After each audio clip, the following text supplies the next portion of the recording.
What's going on, everyone? You are in for a special treat today. It's not very often at Massenomics that we go full serious goose mode and talk about actual sets and reps. We usually like to just joke around, have fun, bust balls.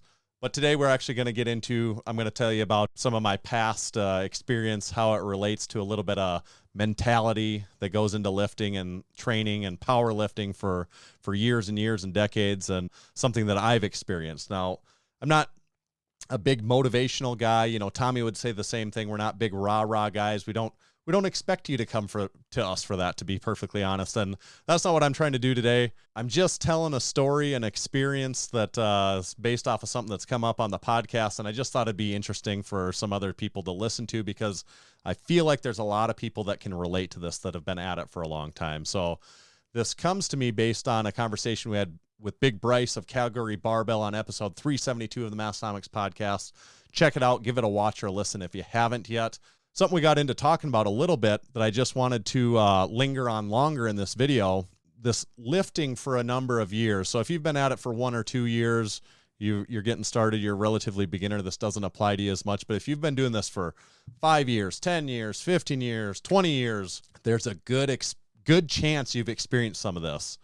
So the thought in my head, the mentality behind it is, it's always darkest before dawn.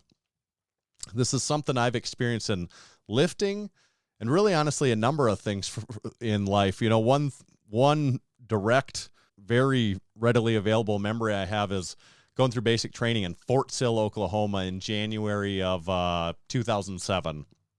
Fort Sill, Oklahoma, across the road from Lawton, Oklahoma. If you ever get a chance to visit those places, make sure you do. Actually, check out our buddies at Depth Before Dishonor. They got a pretty sweet gym there in Lawton, so don't miss it next time you're in Lawton. But I was there in January. It was very cold.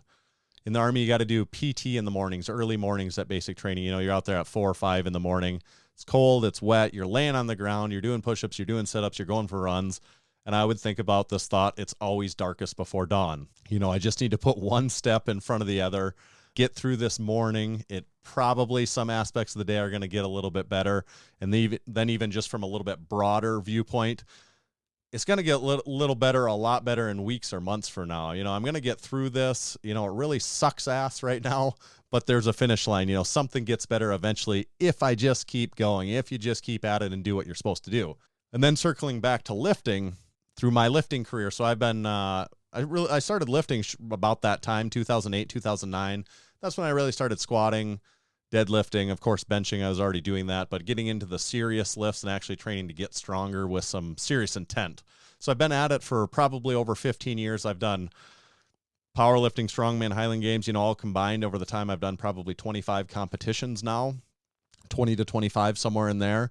I've experienced a lot. I never became a world record-setting lifter, not even close to that, but I did some things that took a lot of work for me to get there. You know, it took years and years of dedicated training and focusing on some nutrition and everything, and researching, trying to do things better, you know, optimize things. And I was able to get up to things like a 700-pound deadlift, a 600-pound squat, 475 bench. There again, not world record setting, but big numbers for myself. You know, it took a lot of work. And in there was these serious peaks and valleys of training. You know, it's, I think anyone that does it long enough experiences this. It's not linear forever.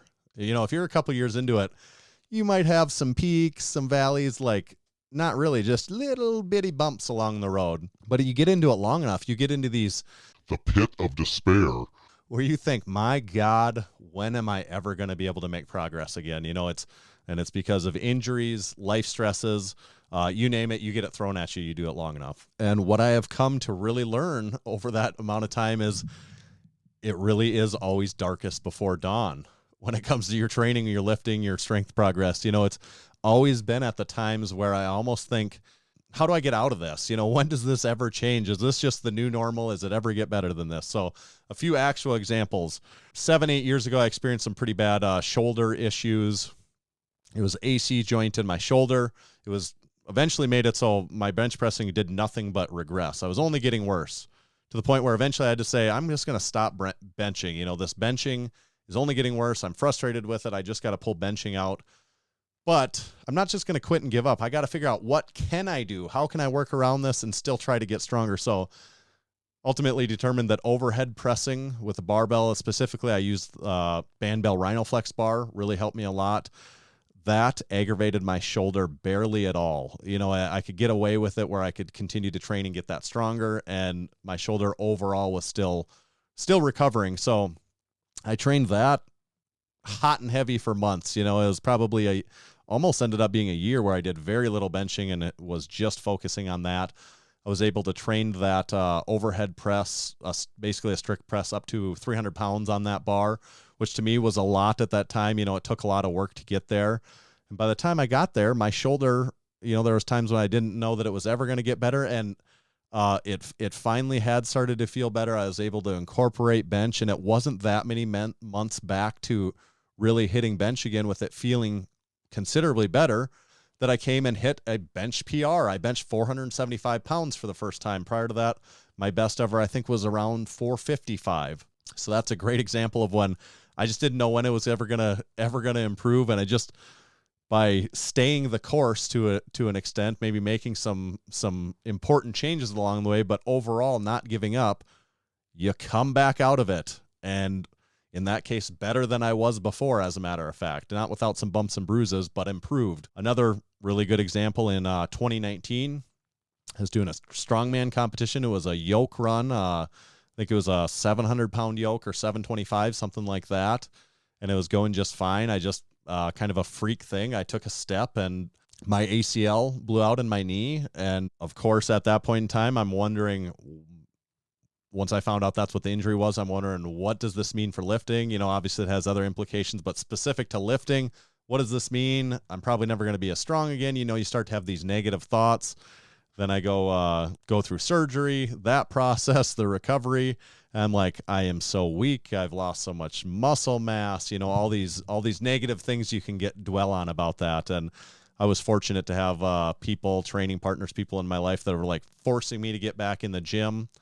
Mentally and physically, an important thing for me to get back as soon as possible. It was actually ends up being a positive again for me there, because squat is the lift I've struggled with the most of the big three over the years. And, you know, a lot of it is technical issues of being able to maintain a good squat position. And because I was rehabbing and unable to really hit the heavy weights and intensities, I was forced to go back and work on technique, because it's just what I can work on. And over a stretch of many months of not worrying about the weight, just rehabbing, focusing on technique, doing all that stuff, doing what I can do, focusing on what I can focus on, come back, do my first powerlifting meet in years, able to hit PRs on every lift, including my squat. And then I shortly thereafter keep it rolling, come back to the gym and squat 600 pounds for the first time, something I never had done before injuring and having surgery on my knees. So there again, where it felt pretty dark at times as far as lifting goes in the context of lifting, but I'm able to pull out of it. So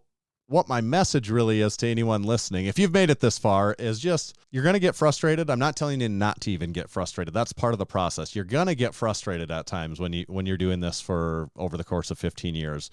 There's going to be times when you feel like you can't make progress or you can't do what you want to, and you're in the pit of despair. But somewhere in the back of your mind, you got to remember, it can get better. It probably will get better, as a matter of fact, if you can just continue to focus on do what you can do. You know, do what you can to stay the course. As long as training, lifting, strength training is something you want to keep in your life, keep it in your life. Don't let that be an excuse to get rid of it, because it can get better. It hopefully will get better. It got better for me. It gets better for me. You know, maybe I'm in a little bit of a pit of despair right now. I've got some hip issues, but I'm able to remember that because of my past experiences, I have to use myself, my past self, as an example. This can get better. Hopefully you enjoyed this a little bit. Maybe you found some value in it. Please leave a comment on YouTube. Let me know what you did think of this. Do you want to hear anything more like this? We're not going to overdo it, but occasionally maybe we'll give you some of our actual sets and reps talk, and you can let us know what you think. Please make sure to subscribe to our YouTube channel right here if you're not doing that already. We'd love to see that number come up. And then also make sure to check out the Massenomics podcast. Love to bring in more listeners over there. If you're a Massenomics podcast fan and you haven't become a supporting member already, consider checking that out. We've got those options on our website.